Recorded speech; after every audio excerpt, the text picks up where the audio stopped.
মহাকুম্ভে বারবার বিপর্যয়ের ঘটনা সামনে আসছে, আর এই বিপর্যয় এড়াতে কড়া ব্যবস্থা। কুম্ভ মেলা চত্বরে গাড়ি ঢোকা নিষেধ। কুম্ভ মেলায় সব ধরনের ভিআইপি পাসও নিষিদ্ধ। ভিআইপি পাসে কুম্ভে ঢুকতে পারবে না কোনো গাড়ি। মহাকুম্ভ মেলার দিকে ওয়ান ওয়ে ট্রাফিক। ভিড় এড়াতে ভিন রাজ্যের গাড়ি প্রবেশে বিধিনিষেধ।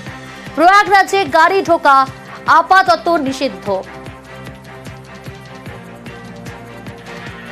মঙ্গলবার মহাকুম্ভে পদপিষ্টের ঘটনা এবং সেখানে মৃত্যু হয়েছে 30 জনের, আহত বেশ কয়েকজন। তারপরে কিন্তু এবার কুম্ভে বিপর্যয় এড়াতে এবার কড়া ব্যবস্থা নেওয়া হলো প্রশাসনের তরফ থেকে। কুম্ভ মেলা চত্বরে গাড়ি ঢোকা নিষেধ। কুম্ভ মেলায় সব ধরনের ভিআইপি পাসও নিষিদ্ধ। ভিআইপি পাসে কুম্ভে ঢুকতে পারবে না কোনো গাড়ি। মহাকুম্ভ মেলার দিকে ওয়ান ওয়ে ট্রাফিক। ভিড় এড়াতে ভিন রাজ্যের গাড়ি প্রবেশে বিধিনিষেধ। প্রয়াগরাজে গাড়ি ঢোকা আপাতত নিষিদ্ধ। পদপিষ্টে মৃত্যুতে রাজনৈতিক চর্চা শুরু হয়েছে। কুম্ভের ঘটনায় আমরা গভীরভাবে শোকাহত। এই যে একটা দেশব্যাপী প্রচার, একটা হাইপ তোলা হলো, লোককে ডেকে আনা হলো, ওরা তো জানতেন যে বিপুল সংখ্যক মানুষ আসবেন, তো তার প্রপার প্ল্যানিং, পরিকাঠামো, ক্রাইসিস ম্যানেজমেন্ট, নজরদারি তো কিছুই ছিল না। সেই কারণেই তো এই ঘটনাটা ঘটলো। আমাদের গঙ্গাসাগর দেখুন, 3.5 কিলোমিটার জলপথ, নদীপথে যেতে হয়। ওখানে তো সবটা সড়ক পথে।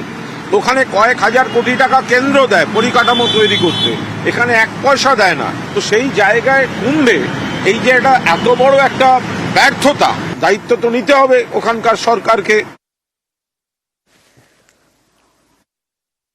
कि इतने लोग श्रद्धालु आएंगे, लोग स्नान करेंगे, और कई सरकार के माध्यम से यहाँ तक आया कि जो सुरक्षा में लगे हैं उनके लिए ये मैनेजमेंट की स्टडी भी होगी, और उसके बाद ये घटना होना, उन सब की सूची जारी करनी चाहिए जिन श्रद्धालुओं की मृत्यु हुई है या वो श्रद्धालु जो लापता हैं, क्योंकि आशंका बहुत है। भारतीय जनता पार्टी उससे हट नहीं सकती है।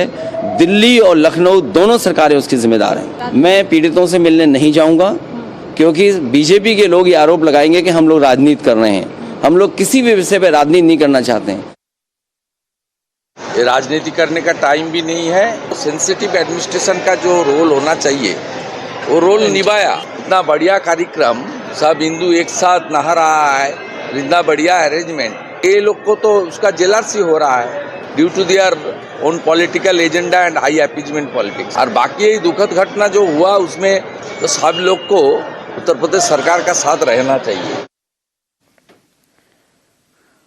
মহাকুম্ভে পদপিষ্ট হয়ে মৃত্যু, ত্রিবেণী সঙ্গমে মৃত্যু রাজ্যের 2। মৃত্যু কলকাতা ও শালবনির বাসিন্দার। মহাকুম্ভে পদপিষ্ট হয়ে মৃত্যু, ত্রিবেণী সঙ্গমে মৃত্যু হয়েছে এই রাজ্যের 2 বাসিন্দার। মৃত্যু কলকাতা ও শালবনির বাসিন্দা। মহাকুম্ভে মৃত্যু কলকাতার বাসিন্দা, মৃত্যু গল্ফগ্রিন এলাকার অশ্বিনীনগরের বাসিন্দা। মহাকুম্ভে মৃত্যু হয়েছে অশ্বিনীনগরের বাসিন্দা বাসন্তী পোদ্দারের। আজই দেহ নিয়ে ফিরছে তার পরিবার। মহাকুম্ভে অব্যবস্থার অভিযোগ পরিবারের।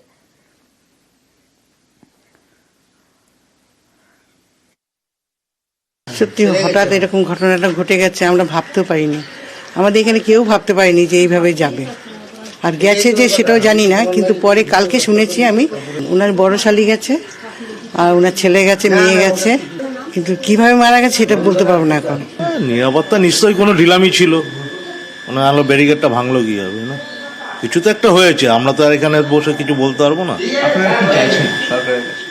আমরা কি চাচ্ছি, এর পরবর্তীকালে যদি কোনো অব্যবস্থা না থাকে, সবাই যেন ঠিকভাবে যেতে পারে। যাই যাওয়ার তো চলেই গেছে, আর কেউ জানি না যায়। আপনার ওয়াইফ কি অসুস্থ ছিল?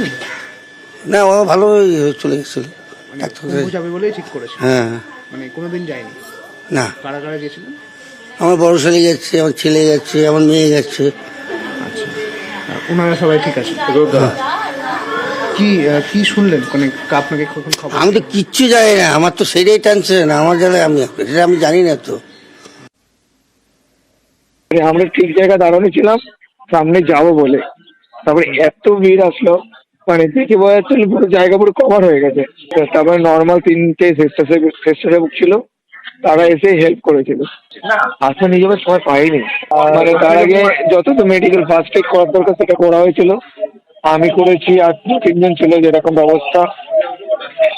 তারপরে এই 1-1.5 ঘন্টা পরে পুলিশ বান এসেছিল, 1.5 ঘন্টার ওপরে। এখনো পর্যন্ত কিছুই তো দেয়নি, শুধু একটাই কাগজ দেখিয়েছে, ছবি তুলে রাখতে বলেছে। পদপিষ্টে মৃত্যুতে অমিল, সঠিক নথি দিয়ে অভিযোগ বিধায়কের। অশ্বিনীনগরের মৃতার বাড়িতে অরূপ বিশ্বাস, সঠিক নথি না মেলার অভিযোগ অরূপের। পরিবারের পাশে থাকার আশ্বাস অরূপ বিশ্বাসের। প্রশাসনিকভাবে আজ পর্যন্ত আমি শুনিনি। এসব ডেথ শিটটা মেনশন করতে হয়, পোস্টমর্টম করতে হয়, ডেথ সার্টিফিকেট দিতে হয়, কোনোটাই কিছু নেই। মানে কেন, কিসের জন্য? জাস্ট কত তাড়াতাড়ি লুকোনো যায়, তাড়াতাড়ি বডিগুলোকে পার করে দেওয়া যায়, তার একটা প্রবণতা। এত হাইটেক, হাজার হাজার কোটি টাকা খরচা, এত মিডিয়া প্রচার, কি হলো? ওরা সর্বক্ষেত্রেই ব্যর্থ, ওরা প্রশাসন চালাতে পারে না। মহাকুম্ভে পদপিষ্ট হয়ে রাজ্যের বাসিন্দার মৃত্যু। পশ্চিম মেদিনীপুরে শালবনির বৃদ্ধার মৃত্যু। শালবনির গোদাপিয়াশালের উর্মিলা ভূঁইয়ার মৃত্যু হয়েছে। পরিবারের সঙ্গে কুম্ভ স্নানে গিয়ে বিপর্যয়, পদপিষ্ট হয়ে মৃত্যু বৃদ্ধার। প্রয়াগরাজে হাসপাতালে দেহ শনাক্ত, আজ নিয়ে আসা হবে দেহ। দিদিমার ডেড বডি পাওয়া গেছে। এই ভিড়ের মধ্যে সবাই হাতছাড়াছাড়ি হয়ে গেছিল, সেই জন্যই সবার একটা ধারণা যে হয়তো ওই ভিড়ের থেকে পদপিষ্ট হয়ে মারা গেছে। যোগী সরকারের তরফ থেকে কোনো আপনাদের ফোন টোন ইত্যাদি করা হয়েছে আপনাদের? এমনি সরকারের তরফ থেকে আমাকে কিছু করা হয়নি, যেহেতু অনেকজন ছিলেন সেই জন্য আমরা একটা বড় অ্যাম্বুলেন্স চেয়েছিলাম, তো ওনারা প্রথমে রাজি হননি। খুবই খারাপ অভিজ্ঞতা, এখানকার প্রশাসন একদমই ভালো নয়। আমরা কোনো হেল্পই পাইনি, যাতে মৃত অবস্থায় বাড়ি নিয়ে যাচ্ছে। এর থেকে দুঃখজনক আর কি বলবো। সঙ্গমে স্নান করতে নামার আগে থেকে ওখানে মশাটা স্টার্টিং হয়ে গেছে। একটু পা ফেলার পর আপনি আর পিছিয়েও আসতে পারবেন না, ভিতরেও যেতে পারবেন না। ব্যাগপত্র পায়ে জড়িয়ে যাওয়ার জন্য বারবার আমরা পড়ে যাচ্ছি, কেউ বাঁচার জন্য আমাদের উপরে উঠে যাচ্ছে। এইরকম ভাবে একটা পরিস্থিতি সৃষ্টি হয়। আমার পা ভীষণ ভাবে এখনো ক্র্যাক। আমি কোনোভাবে ওনার কাছে ওষুধ চেয়েছি, ওষুধ দেয়নি। স্নান করতে যাওয়ার সময় ওই যখন অ্যাক্সিডেন্ট গুলো হচ্ছে সেই মুহূর্তে কোনো ব্যবস্থা আমরা পেয়ে উঠি। সেই সময় আমাদের যারা হারিয়েছে তারাও বলছে যে পুলিশকে একটু ফোন করে দিন, বলছে এখন দাঁড়ান। এখন আমিও বলেছি যে আমাদের যখন 6 জন হারিয়ে গেছে তাহলে অ্যানাউন্সমেন্ট করুন। সবাই বলছে, তো কারো কথাই শুনছে না, বলছে ভোর 5টার সময় এগুলো করা হবে। এখন এখানে চুপ করে বসে থাকো। তারা রীতিমতো বকাবকি করছে, তাহলে এসছেন কেন, নানা রকম কথা বলছে। সবাই মিলে গেছে, এবারে কোন রকমের দল ছাড়াছাড়ি হয়ে গেছে, ঠেলাঠেলি এসে এখন এরকম মর্মান্তিক ঘটনা ঘটবে সেটা কি আমরা তো জানি না। এর আগে গঙ্গাসাগর টাগর বহুবার ঘুরে এসছে, সুস্থ মানুষ চলাফেরা করতে পারে। মৃতের পরিবারের সঙ্গে সাক্ষাৎ বিধায়ক সুজয় হাজরার। পরিবারের পাশে থাকার আশ্বাস দিয়েছেন তিনি। যাদের জন্য হলো তারা এখনো পর্যন্ত এর দায় বা দায়িত্ব এখনো পর্যন্ত তারা স্বীকার করছেন না। সেই দায়িত্ব তারা ঝেড়ে ফেলে যারা পুণ্যার্থী গেছে তাদের উপরেই এই দায় চাপিয়ে দেওয়ার চেষ্টা করছে। কিন্তু যে ধরনের বন্দোবস্ত অর্থাৎ সেফটি সিকিউরিটির ওই এলাকার অ্যারেঞ্জমেন্ট করার প্রয়োজন ছিল সেটা করতে সম্পূর্ণ ব্যর্থ মোদিজি এবং যোগীজির সরকার। আমাদের কাজ হচ্ছে যে মানুষের বিপদে মানুষের পাশে থাকা। আমাদের একটাই লক্ষ্য থাকে, সেই পরিবারের পাশে থেকে তাদের পরিবারকে সমবেদনার সাথে সাথে যদি সরকারি সাহায্য সহযোগিতা যেটা করা সম্ভব হবে নিশ্চয়ই আমরা পরিবারের পাশে থেকে সেই সহযোগিতা করব। মহাকুম্ভে নিখোঁজ পূর্ব মেদিনীপুরের প্রণব জানা। কাথির জুনপুট কোস্টাল থানা এলাকার ছোট বাঁধ তলিয়ার বাসিন্দা, বয়স 75। 24 ঘন্টার বেশি সময় কেটে গেলেও খোঁজ নেই। উৎকণ্ঠায় দিন কাটাচ্ছেন পরিবারের লোকজনেরা। আমার বাবা প্রয়াগরাজে গেছিল, ওখানে স্নান করতে নামার পর নিখোঁজ হয়ে যায়। খোঁজাখুঁজি করার পর পাওয়া যাচ্ছে না। আমি একটা খারাপ খবর শুনেছি, সেখানে পদপিষ্ট হয়েছে, সেই জন্য আমি চিন্তায় আছি। কুম্ভ মেলায় গিয়ে নিখোঁজ দুবরাজপুরের মেটেলা গ্রামের পুরবী গোপ এবং গুরুদাসী সিং। ওই দুজন মহিলার কাছে মোবাইল না থাকায় তারা দলের সাথে বিচ্ছিন্ন হয়ে গিয়েছে বলেই ওখানকার প্রশাসনের কাছে নাম নথিভুক্ত করা হয়েছে বলে জানিয়েছে পরিবার।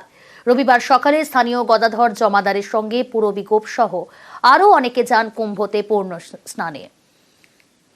আমার মা স্নানঘাটে গিয়ে হারিয়ে গেছি এবং সেই খবর শুনে আমি ওইখানে ক্যাম্পে জানানো হয়েছে এবং আমাদের দুবরাজপুর লোকাল থানাতেও জানানো হয়েছে। এখন খুবই চিন্তায় রয়েছে। আমার মায়ের সামনে আর একজন আমাদেরই পাড়ার প্রতিবেশী, তিনি নিখোঁজ হয়েছেন। নাম হচ্ছে গরুদাসী সিং। খুবই খারাপ অবস্থায় দিন কাটছে।